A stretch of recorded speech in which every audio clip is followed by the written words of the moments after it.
Emerald ash borer has been receiving a lot of press lately in regards to the threat that it poses to our ash tree population here in Nebraska. Emerald ash borer specifically feeds on ash trees or other members of that particular plant family. In Nebraska alone, there are 44 million ash trees that are susceptible to this particular problem. So with Nebraska not being a very heavily forested state, well, we're concerned about our tree canopy cover and the potential loss, both from a quality of life standpoint as well as the potential expense, which could reach over $900 million in regards to either the treatment or removal of these trees. In reference to emerald ash borer treatment and any kind of management strategy, we'd like to take a diverse approach to this particular problem. And so there's a few things we'd like you to consider in reference to emerald ash borer in regards to taking proactive action on this particular threat. One would be evaluate whether or not you have ash trees on your property and be able to accurately identify an ash tree, because that's really important.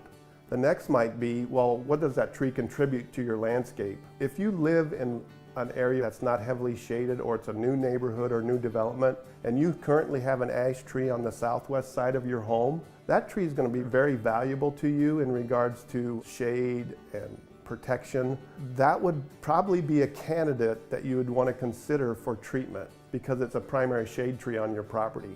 If you have a tree that's not healthy, an ash tree that might be healthy or is misplaced, let's say it's either too close to the house or too close to a sidewalk, it may be more economically feasible for you to consider removal of that ash tree at this time, particularly if it's small, because the cost of removal at this point in time would be less than waiting for it to grow and incur additional expense, in addition have to treat it. So you sort of have to weigh the economic factors of treatment and the overall health and vigor of the plant material that's in question.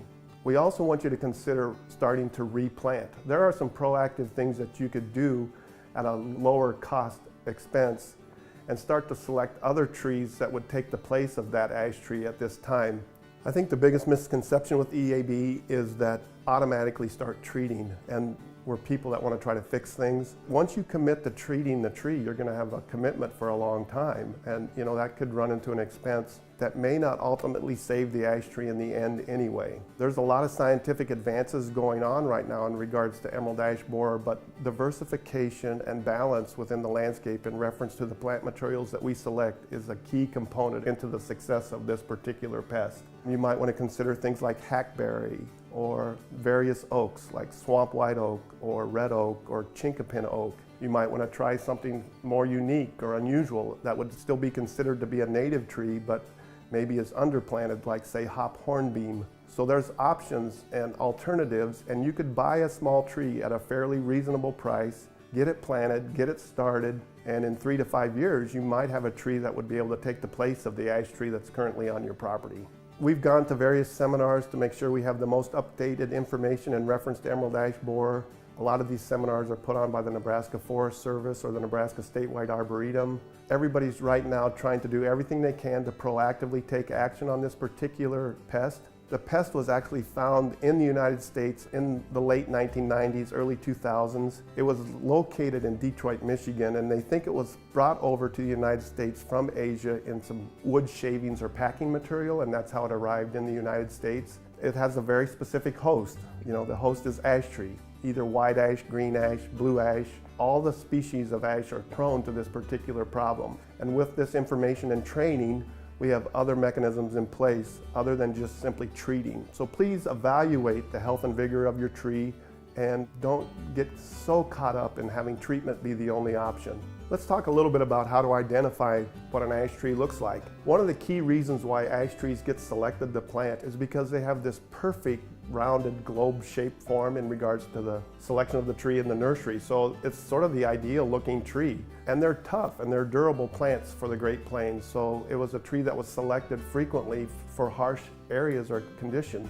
Ash trees, the leaves are opposite one another. An older tree, the bark is furrowed and sort of diamond shaped. They're compound leaves, meaning that they are composed of leaflets, but the leaflets compose an entire leaf that's pinnately compound. That would be some of the components in regards to identification. Green ash has yellow fall color, and white ash has gorgeous purple fall color. So those are some suggestions in regards to how to identify it if you have an ash tree on your property.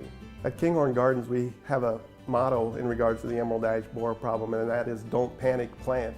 If you have any further questions about emerald ash borer or any other strategies that you want to discuss, please give us a call at 402-457-6492, and one of our horticulturalists will help you.